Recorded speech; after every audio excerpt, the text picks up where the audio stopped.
All right, hi everyone. Phil Travis here, history professor at EOU. Today we're going to look at the American Vietnam War, or the second half of the Vietnam War, from the Vietnamese perspective. Of course, they had already fought the French Indochina War. The Vietnam War, of course, is viewed by scholars as a tremendous tragedy because of the amount of lives lost, whether in Vietnam or Cambodia, or on the American side or in Laos. The utter devastation, the utter destruction. Um, it is quite a tragedy for all the participants involved, and most historians would say it was a mistake that was caused by an exaggeration of global containment policy that encouraged Americans to get involved in a intense civil conflict without fully understanding what was happening there. The United States got involved really because of global containment, global communism, and in reality, that caused us to really misunderstand and overlook many of the problems in Vietnam and the nuances to that situation as a revolutionary struggle. So, when we look at it, we really look at the development of the Vietnam War as kind of like a slow slide into a quagmire. It began very optimistically with our ally No Dinh Diem, whose government was really a product of the United States and whose government existed in opposition to the Geneva Accords of 1954. Um, but in the late 50s, there was great optimism and hope for Vietnam. And as you see pictured here, No Dinh Diem on the cover of Time magazine was really hailed as one of the great possibilities for U.S. state building and democracy in the world. After the Vietnam War, the Second Vietnam War, I suppose you should say, began in the late 50s, the government of No Dinh Diem began really cracking down hard on anyone suspected of communist affiliations. And the government was quite brutal: torture, beheadings, mass arrests, and so forth. The United States, in this period, tried to support the government of South Vietnam. This is the Eisenhower presidency in the 50s, late 50s. And we tried to support this new government with advisors in the hundreds. Advisors, of course, trained and armed and equipped, and in some cases joined the South Vietnamese soldiers, the ARVN, on combat missions. We also gave economic investment in development, though there was a lot of problems with the kind of economic investment that we use in South Vietnam. And to make a very long story short on that, we really didn't invest in much that could self-sustain itself. We instead invested in such a way in Vietnam in which Vietnam was turned into a state that was basically dependent on U.S. economic support. There were some big warning signs in the late 50s and early 60s that this was not a government or a conflict that the United States should hitch its wagon to. The government was corrupt in South Vietnam. It was authoritarian. It repressed its people. There was a tremendous amount of internal dissent. And by contrast, the Viet Cong and the North Vietnamese were deeply nationalistic and enjoyed much support in the countryside by huge amounts of the populace. So there were huge warning signs that we missed. And really we missed them because our concern was first and foremost global containment. The United States was interested in Vietnam because of it being a place to fight the global march of communism. But that quest and the fear of the domino theory toppling whole regions to communism, that ultimately caused us to overlook a lot of the warning signs and a lot of the problems in South Vietnam itself. When John F. Kennedy became president, Kennedy created a program called Flexible Response. And Flexible Response, in a way, was a reaction to Eisenhower's policy. Eisenhower was just as eager as Kennedy to contain communism globally, but Eisenhower limited his form of containment to being focused more on air power and nuclear deterrence. And he did this because he wanted to limit the size of the American military. particularly for economic reasons and expenditures. John F. Kennedy comes in, and this is really at the height of American affluence and American strength, and his policy was known as flexible response.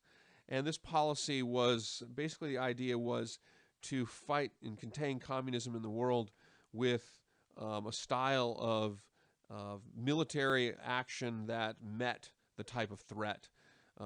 Eisenhower, in some cases, the Eisenhower administration might threaten the use of nuclear weapons in a very insignificant small place because it was more fiscally viable to do that than to have a large standing military force. And Kennedy and his administration believed that reliance on nuclear deterrence, nuclear containment, was dangerous.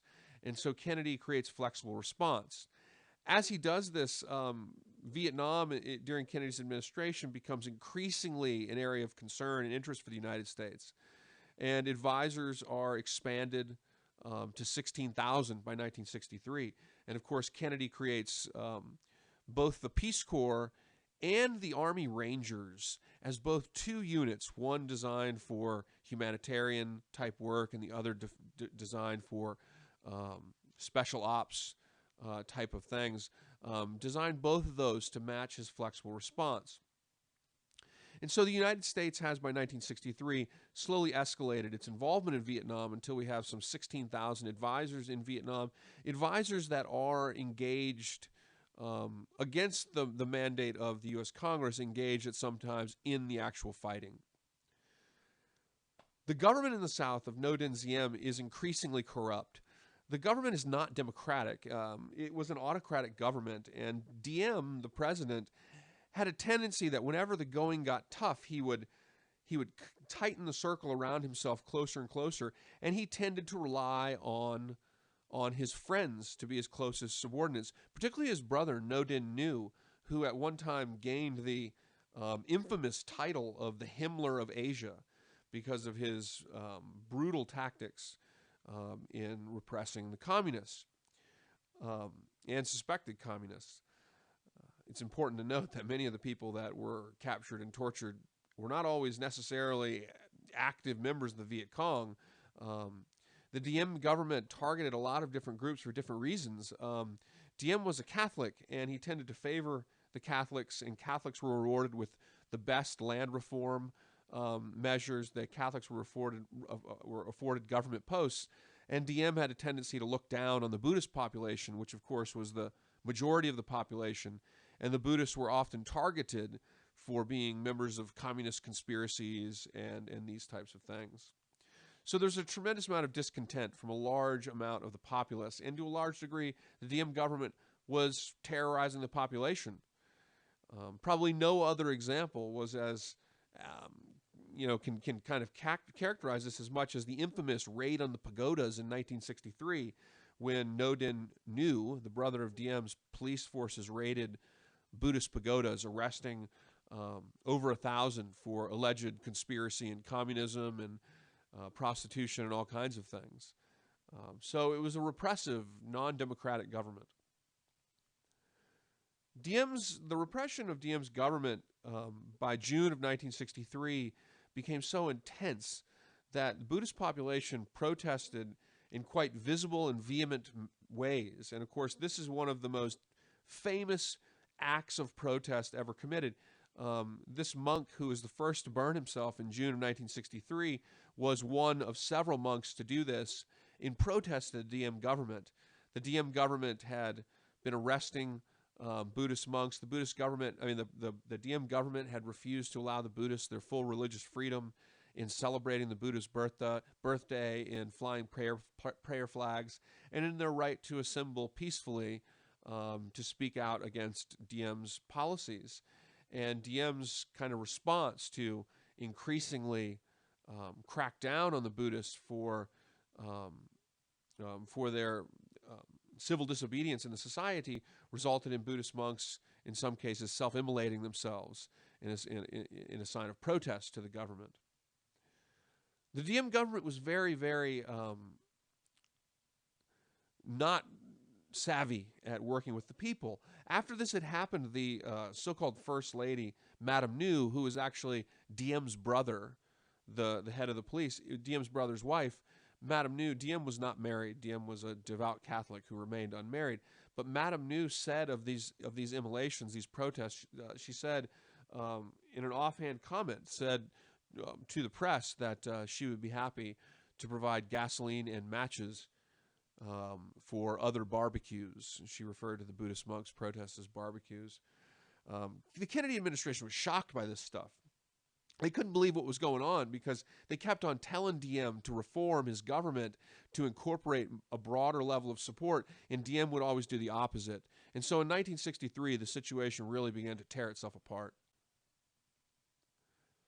By November of 1963, the beginning of November 1963, Diem is overthrown in a coup, and he's assassinated. And it was a coup that the United States' CIA was complicit in. Now, the CIA, in some respect, acted on their own volition here. And also Henry Cabot Lodge, who is the ambassador to South Vietnam, worked directly with the CIA. And so there was never an order from Kennedy to kill Diem. And while members of the National Security Council had suggested to Lodge and suggested to the CIA that we would accept a change of government, nonetheless, there was hardly a consensus in Kennedy's National Security Council that there should be a coup. But basically, the coup kind of began outside of the control of Kennedy and his closest advisors, and there was miscommunications, and ultimately Henry Cabot Lodge and the CIA helped direct a group of Southern generals to launch a coup against Diem. And when the coup is launched against Diem, Diem's ultimately captured and his brother, and they're shot and killed in the back of an armored car, which was certainly something that no one had ever expected. And Kennedy was very upset, and while Kennedy had, in a way, actually he hadn't directly authorized this, but his policies and his position on things taken before this had occurred had effectively authorized the coup. But Kennedy was deeply upset by this. He didn't expect Diem to be assassinated. He didn't expect it to go down this way. And the Kennedy administration certainly held some complicit. The Kennedy administration was certainly complicit in the assassination, even though Kennedy himself did not so much as directly and conclusively order the coup to happen when it did. He implied that the administration would accept a change, and the CIA, Henry Cabot Lodge, and the military acted on that notion. Of course, on November 22nd, 1963, Kennedy himself is assassinated. And Kennedy's death was a huge turning point, or at least it was a space in which, a moment in which the United States could have either pulled away from Vietnam or gotten more deeply involved in Vietnam. And of course, the United States gets more deeply involved. We'll never know what Kennedy would have done. Kennedy was becoming increasingly skeptical, though, and Kennedy had begun to remove some advisors. And important to note, Kennedy was very different from Johnson, his successor. Kennedy could change his mind. Kennedy was a president who liked to hear the opinions of his advisors, and he liked to make the best decision at a particular time. And he could change his mind. By contrast, Lyndon Johnson was very different. Lyndon Johnson, once he made a decision, say the decision to get involved in Vietnam, he really wanted his staff to be loyal to him. And so Johnson possessed far less of an ability to change his mind. Johnson's political personality also encouraged him to escalate Vietnam. He was a guy who believed there was a compromise for everything, that everyone had their price. He had been Speaker of the House. He was a wheeler and dealer. He was the guy who could get things done, who could make an agreement between anybody. That was his reputation. And of course, he didn't want to be remembered for Vietnam. Johnson wanted to be remembered for his great society. He wanted to be remembered for ending poverty and creating harmony in the realm of civil rights. But he thought he could do Vietnam at the same time. And that was, of course, a huge miscalculation. One of the reasons, or three of the reasons really, why the United States escalated the war had to do with the fact that the United States it was at its most technologically advanced point. We were incredibly affluent, and there was also racism towards the Vietnamese people. And so we're at the peak of our affluence, the peak of our power, and nobody, pictured here, Johnson, and nearest to you, McNamara, Secretary of Defense, and furthest is Dean Rusk, Secretary of State. No one could have imagined that this small, kind of upstart, non-industrialized country could possibly stand up to the firepower of the United States. Of course, what leads to the true Americanization of the conflict with American ground troops was, of course, the Gulf of Tonkin incident, which resulted in the Gulf of Tonkin resolution. This photo is from the USS Maddox. Those are our Vietnamese torpedo boats on the 2nd of August. So the Gulf of Tonkin incident was an incident between the United States and North Vietnamese torpedo boats. What was going on here was that the United States was supporting South Vietnam in covert counterinsurgency operations within North Vietnam. And this led to engagements from the North Vietnamese of American ships. The most significant engagement happened on August the 2nd, when the USS Maddox was attacked by North Vietnamese torpedo boats. On the 4th of August, the Maddox would return with a carrier task force and the USS Turner Joy. On August 4th, a similar situation was believed to have happened. The American ships had declared that they were under attack, and the report was sent back ultimately through the Secretary of State, and Johnson's notified. But in reality, and it's up here in the Gulf of Tonkin, you can see, the reality is that there really was no attack. The intelligence was flawed. The radar operators were very edgy from the August 2nd attack. It was foggy that night, and so they fired, but they fired into the middle of the night. And later intelligence would show that there was almost positively no engagement whatsoever. But regardless, Johnson would run with this. And Johnson, after the Gulf of Tonkin incident, Johnson will push the Gulf of Tonkin resolution, which gave the administration to basically escalate the war in Vietnam as it saw fit in the interest of the national security of the United States. And of course, that is why the Vietnam War develops into a long-term undeclared war in Vietnam, the Gulf of Tonkin resolution. It's also a highly controversial component of the war because Congress basically believed themselves to have been duped by flawed intelligence into giving away their congressional check on the war power to an unlimited and potentially unending escalation of an American war.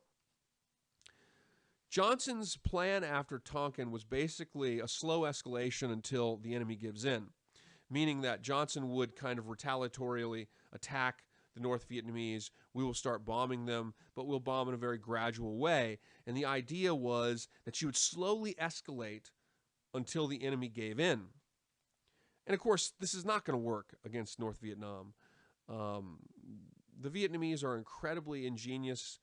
They will build an air defense system. They will rebuild. They will move their factories and so forth to places that you're not bombing.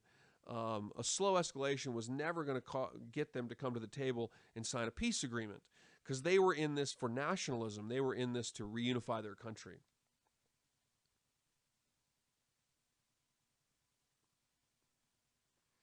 As the United States began slowly escalating this war, we began looking for a justification to take the Americanization to another level. And the reason really continued to be instability of the Southern government. Now, as this is going on, Undersecretary of State, pictured here, George Ball, issued some dire warnings that proved to foreshadow the future. And he said that the United States was making a mistake getting more deeply involved in Vietnam, that the South Vietnamese government was fundamentally flawed, and that the enemy they were fighting was deeply nationalistic, that it was a revolution. And he said that once the United States got involved in the war, we wouldn't be able to determine when we would be able to get out. And his ideas were very much foreshadowing the future.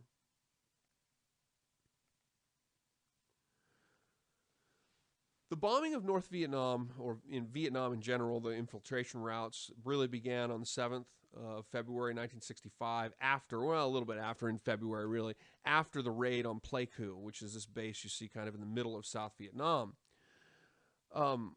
This was an attack by the Viet Cong on an American base, and the response was to begin Operation Rolling Thunder, which began the most consistent bombing of North Vietnam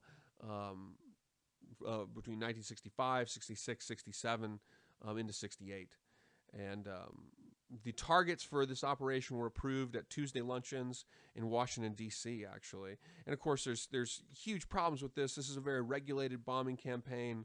They don't bomb cities. They don't bomb the northern dike systems, the port areas, the border with China. And, of course, the reason for this is because this is a war of containment. Okay, it's a limited war. The objective is defense. And so Johnson desperately wants to avoid World War III. And this is a big reason why he doesn't declare war. And this is also a big reason why the escalation of the conflict occurs in such a gradual and limited fashion. LBJ was never all in on the conflict. He just wants to do a little bit, enough to make it work. And so the United States bombs for troop support. We bomb industrial centers, but only in the southern north up to the 20th parallel. So basically the largest part of North Vietnam is completely off limits. We bomb areas of the Ho Chi Minh Trail in Cambodia and also Laos. We saturation bomb in southern areas, but it's gradual, and we are really limiting this to very specific areas.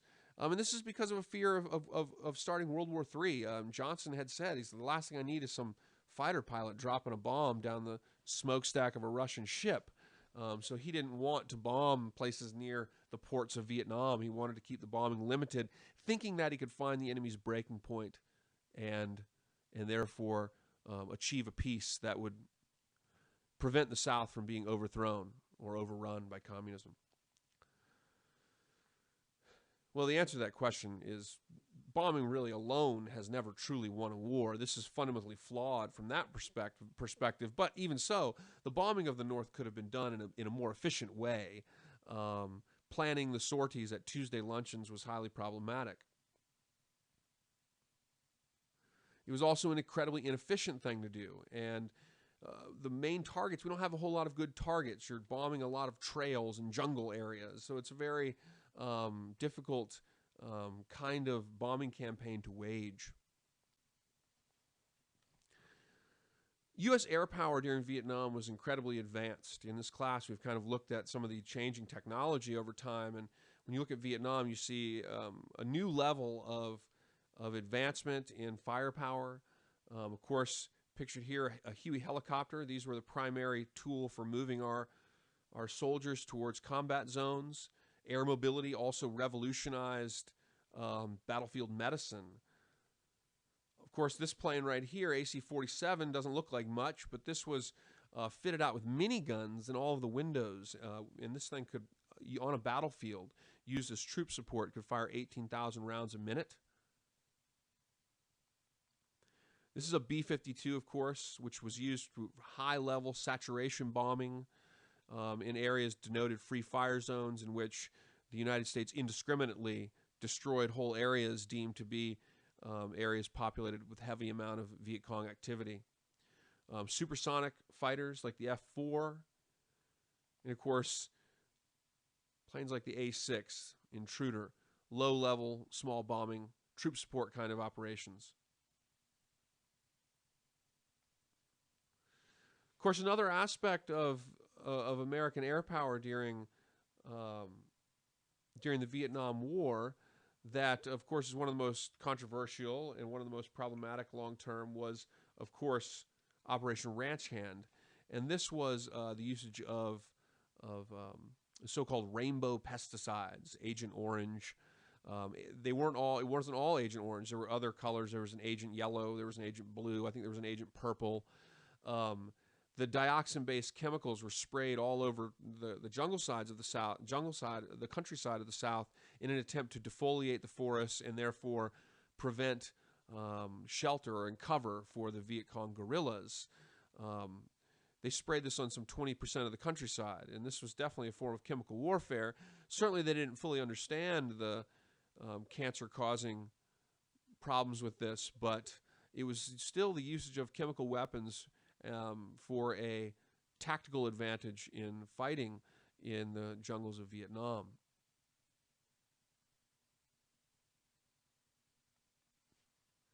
The ground war began in March of 1965. It was a thing that began first as a strategy to really just defend bases, like to prevent attacks like what happened at Pleiku in February of 1965.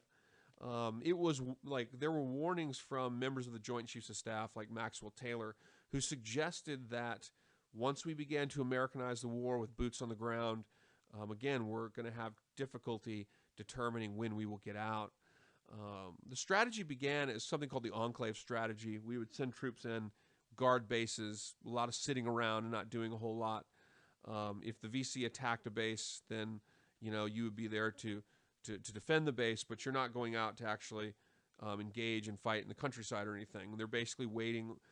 They're basically waiting to see when the bombing campaign works, and then they'll come to the table and negotiate. So the idea was they were doing this in a defensive manner. They didn't really have a plan, an offensive plan. They were just going to wait it out until the bombs led to negotiation, and of course that doesn't work. So the real strategy that becomes the strategy really of the fight in Vietnam becomes known as search and destroy. And this was the brainchild of William Westmoreland. And the idea with search and destroy is that you would use your air mobility. You would use your helicopters to fly troops into areas of perceived enemy strength, drop them into an LZ, and then from there stage them from those areas to seek out and seek engagements with large enemy units and engage the enemy, and then call in air support and exact heavy casualties on the enemy. And this strategy becomes famous for its reliance on the body count. We're not taking territory. We're literally just going out to engage the enemy and try to kill lots of the enemy. And the result of that, we're trying to attrit the enemy. We're trying to basically kill the enemy at such a rate that they cannot sustain the conflict. And so as a result of that, the conflict becomes an obsession over killing Vietnamese. And the amount that you killed became the measure of success. And this was a highly flawed measure of success for a number of reasons. One, we never showed an ability to kill so many communists or NVA that it stopped their ability to resupply their troops. We never were able to do that. The other is that there's a blurring of the line between civilian and combatant. And so the catchphrase, if it's dead, it's VC, becomes kind of infamously characteristic with this kind of war. And of course, officers like to inflate the body count because the body count was a way it made them look good. If you killed a lot of the VC, then you were likely to be lined up for a promotion. And so there were tremendous problems with this way of measuring success. The nature of the war in Vietnam, of course, is a guerrilla war. And particularly after the Battle of the Ai Drong Valley in 1965, Ai Drong was a major kind of search and destroy battle that Americans thought proved the success of search and destroy. But after Ai Drong, the Viet Cong and the MVA tried to move to lower level, smaller kinds of operations. And so the conflict really becomes more of a low-level guerrilla jungle war with small combat patrols and ambushes. Soldiers faced booby traps, landmines. Some 20% of American casualties came from booby traps and landmines. The civilian and combatant was blurred. Burning of villages and even killing of civilians was rather commonplace. During 1968, during the Tet Offensive, infamously, an American soldier was quoted as saying, "We had to destroy the village to save it." So it was a destructive war of attrition that blurred the lines between civilians and combatants, resulted in the destruction of villages and homes. There was no taking territory. It was an incredibly frustrating style of war for American soldiers. And of course, the American soldier, which a third of them were drafted and 2/3 were volunteer during Vietnam, but the American soldier averaged an age of 19 years old. And to give some comparison to that, during World War II, the average age was 26. Consequences of U.S. search and destroys were civilian deaths, events like the My Lai massacre, problems with troop morale, the fact that we were in this war to build a strong and viable state. We are in this war to create a situation in which the people would rather support America than support the communists. But when you're killing civilians and when you are burning villages down, it's very hard to win the hearts and minds. Most infamous, of course, the My Lai massacre of 1968, in which Americans led by Lieutenant William Calley went on a rampage in a village, the village of My Lai, and several hundred civilians were killed, women and children and old men, as you can see in this picture. Many of them were killed execution style, shot into ditches and these types of things. Of course, there was one American there, Hugh Thompson, who received a silver star, I believe it is, or it might have been the Congressional Medal of Honor. But Hugh Thompson intervened and stopped the killing after he was a helicopter pilot, and he helped stop the killing. But several hundred people were massacred. And this was a consequence of U.S. policy, a consequence of young, frustrated army fighting a war that seemed just that there was no progress, fighting a war of attrition that was designed to exact massive amounts of casualties on the enemy, fighting a war of attrition in jungles in which you couldn't differentiate your enemy. It was a consequence of U.S. policy that not only fought the Viet Cong, but in some cases targeted the villages and the populace. The turning point for the United States became in 1968 with the Tet Offensive. And this was the moment in which the United States began to withdraw from Vietnam slowly. The United States was successful on the battlefield by and large in Vietnam. American soldiers overall performed quite exceptionally. But at the Tet Offensive, the United States really lost we suffered a psychological defeat. The American people had been convinced by the Johnson administration in 1967 that we were winning the war. And when Tet happened, which Tet was, it occurred on, this is the Lunar New Year. It's in January of 1968. The Tet Offensive lasts for about 3 months. And it was an all-out offensive across Vietnam, and it included a major siege attack at Khe Sanh in the northern portion of South Vietnam, and also included guerrilla attacks on villages and hamlets and cities throughout the countryside. Pictured here is one of the most infamous pictures of Vietnam. This was media coverage of a Viet Cong guerrilla who went into the home of a police chief in South Vietnam in Saigon, and the chief famously dragged him, or infamously really, because it's a gruesome thing, dragged him out of the street and shot him in the head right on the camera. And so the Tet Offensive resulted in a real political uproar back in the States. People were shocked that the war appeared to be going this badly. People were shocked, regardless of how successful the United States was on the battlefield. Americans were shocked that such an offensive could even take place. And so it's at the Tet Offensive that we really decided that we would begin to withdraw. And so in the next presidency of Richard Nixon, the United States will begin to withdraw American troops and begin to attempt to turn the war over to the Vietnamese. U.S. troop numbers in South Vietnam peaked at around 500 to 550,000. And later that year, in May and June, of course, both Bobby Kennedy in June and Martin Luther King Jr. in May were assassinated. And actually, the assassinations of the 60s, particularly Bobby Kennedy and Martin Luther King Jr.'s assassination, led to some of the first kind of gun reforms of the modern era, in which armor-piercing ballistics for pistols were banned. Armor-piercing mean the types that could go through a flak jacket, and it was assassinations of King and Kennedy that encouraged that.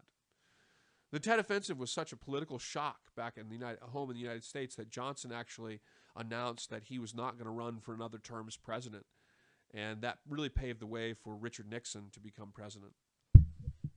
So Richard Nixon won the presidency in 1968 largely by appealing to um, middle-of-the-road, so to speak, Americans that he referred to as the silent majority.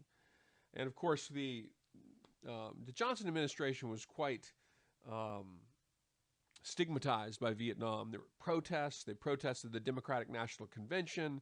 There were opponents on the military side. There were opponents on the peace side. Johnson's administration was really embattled by protests, and of course, his vice president Humphrey really did not have much of a shot against Nixon, and Nixon wins largely by appealing to the silent majority. Nixon said in his campaigning that he had a plan to end the war, that he had a plan to ultimately obtain peace with honor. And he never really explained what his plan was, but what it ultimately turned out to be was first the program of Vietnamization, which was actually a program that was developed under the Johnson administration at the end of the Johnson presidency in '68.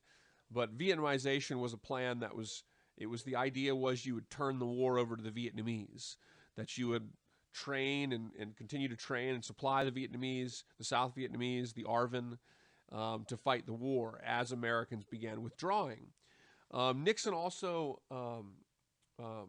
pursued an expanded bombing, and they bombed in a far less regulated way. Nixon bombed Cambodia.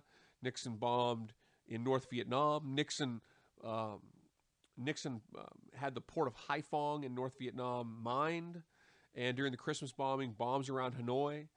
So Nixon, in a lot of respects, really escalated the bombing campaign, and this was designed to be part of his goal of obtaining a peace that the United States and the South Vietnamese could live with.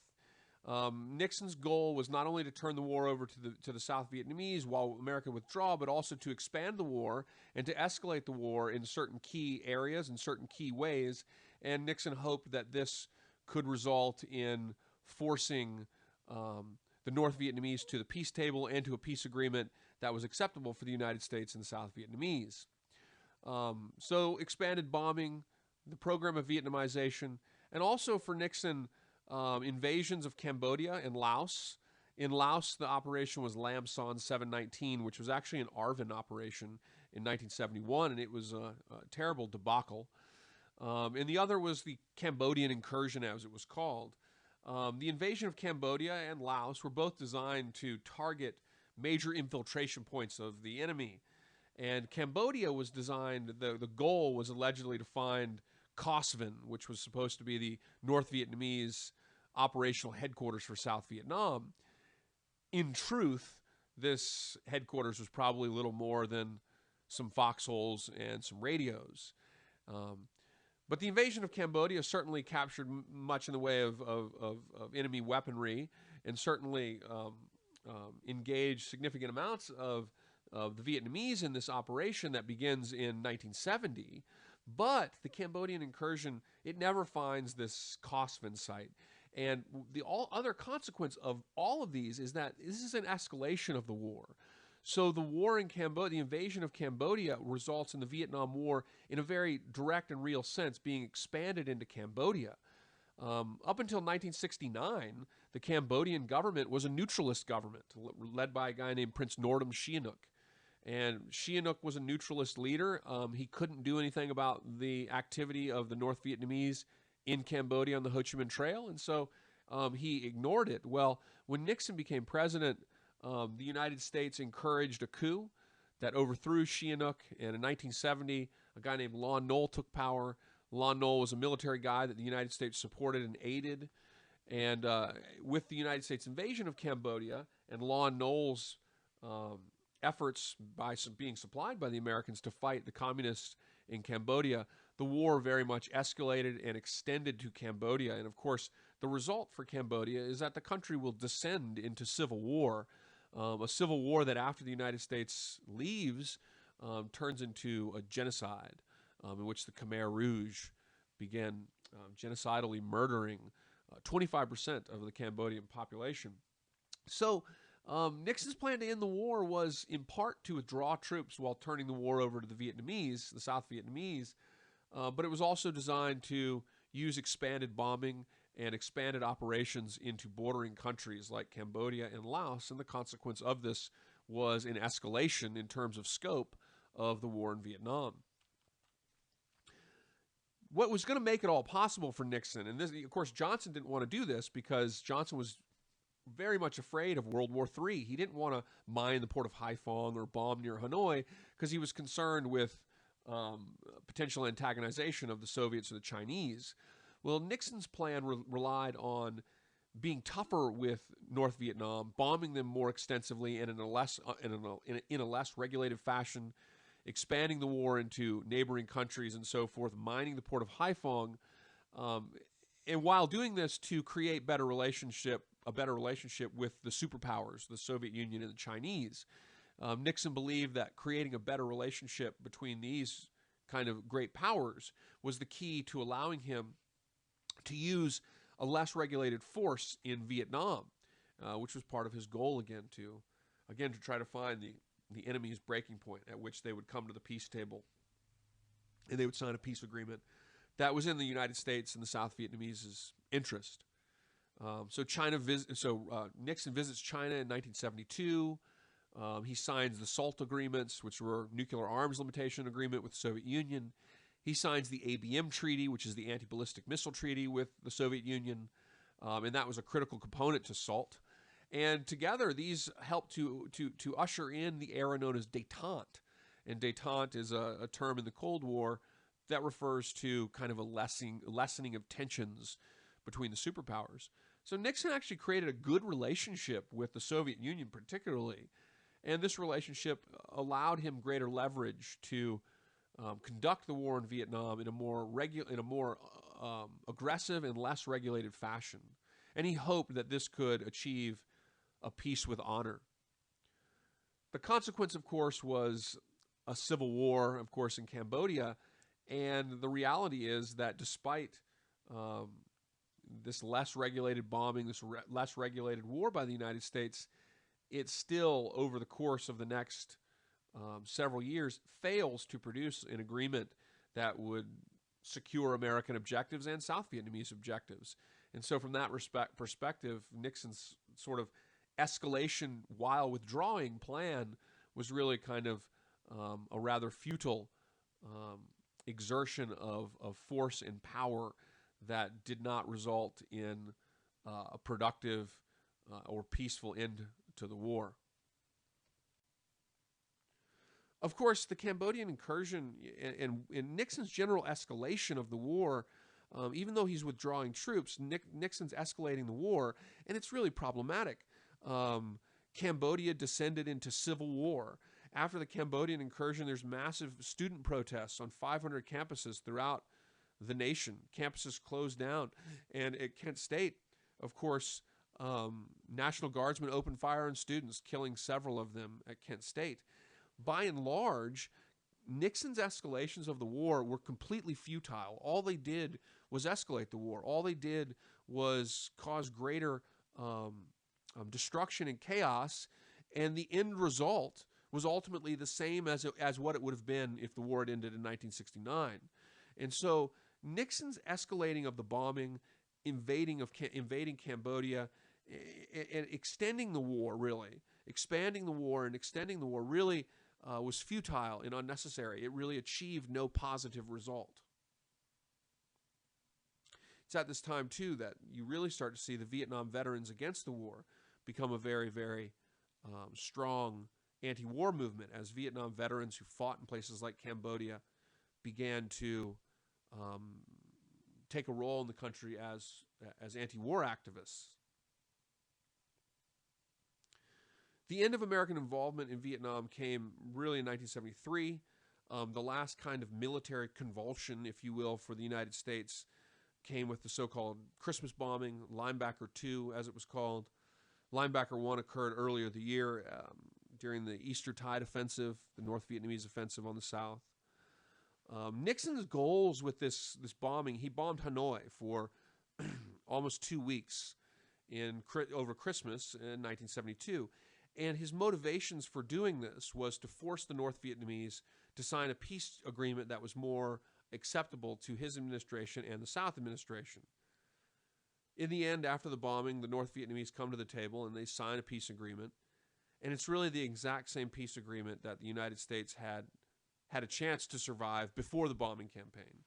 And so, in truth, the bombing campaign achieved no great change in North Vietnamese policy. It did really nothing to improve the situation for the South or change the inevitable, which would be the collapse of the South. And so the Christmas bombing was really perceived as a very futile effort to try to gain a peace agreement, to find the enemy's breaking point, and gain a peace agreement that was more acceptable to the United States and South Vietnam. And really, despite this bombing, they really are not able to achieve it. Of course, the war finally ends in 1975 with the Ho Chi Minh Offensive. In the aftermath, of course, thousands and thousands of refugees from South Vietnam. The war became a war of conquest, and so thousands of people, the boat people, many of them became known, fled the communist regime. The Khmer Rouge took over in Cambodia, and that was a civil war that the United States had facilitated. It would not have occurred if the United States had not been involved in Vietnam.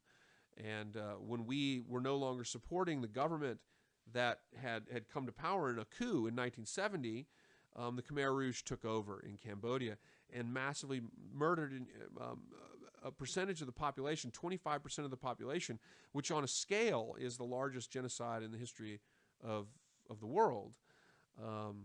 And that was a consequence, ultimately, of American involvement in Southeast Asia and in the Vietnam War. The Khmer Rouge were fanatics, and actually to such a degree that North Vietnam actually invaded Cambodia later in the 1970s to try to stop the genocide.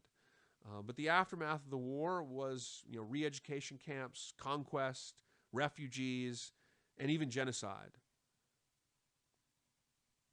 So I hope this is helpful, guys. I'm going to cut off now because it's been going for quite a while. I'm sure you guys have had your fill. I hope everything is going well, and let me know if you have any questions.